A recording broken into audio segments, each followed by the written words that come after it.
श्री कृष्ण कहते हैं, ज्ञान बिना विवेक के विनाशकारी होता है। हर जानकारी ज्ञान नहीं होती। अगर विवेक नहीं है तो शक्ति खतरा बन जाती है। बुद्धि दिशा मांगती है। विवेक तय करता है क्या सही है, क्या गलत है, क्या आवश्यक है, क्या अहंकार है। विवेक के बिना ज्ञान हथियार बन जाता है और पहले धारक को ही चोट पहुंचाता है। इसलिए विवेक सर्वोपरि है। श्री कृष्ण कहते हैं, सत्य को जानना सरल है, उसे स्वीकार करना कठिन। अक्सर हम सच जानते हैं पर मानना नहीं चाहते, क्योंकि सच जिम्मेदारी लाता है, बहाने खत्म करता है, पीड़ित होने का नाटक तोड़ता है। स्वीकार करना साहस मांगता है, लेकिन वही तुम्हें बदलता है। स्वीकार करने से ही विकास होता है, टालने से नहीं। यही सत्य की परीक्षा है।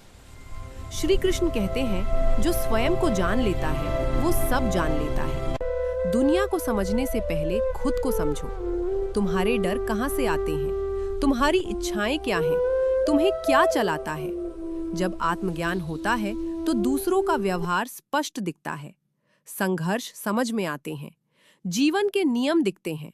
ये ज्ञान बाहरी नहीं होता, ये मूल ज्ञान होता है। श्री कृष्ण कहते हैं, सत्य वही है जो समय के साथ नहीं बदलता। राय बदलती है, भावनाएं बदलती हैं, पर सत्य स्थिर रहता है। जो आज सही है और कल गलत, वो सत्य नहीं है। सत्य परिस्थितियों से परे होता है, वो टिकता है। समय उसे परखता है और अंत में वही बचता है। इसीलिए सत्य शाश्वत है। श्री कृष्ण कहते हैं, ज्ञान का अंतिम रूप मौन है। अज्ञानी बहुत बोलता है, ज्ञानी कम। और जिसने सत्य जान लिया वो मौन में टिकता है, क्योंकि उसे साबित नहीं करना होता। शब्द सीमित है, अनुभव असीम है।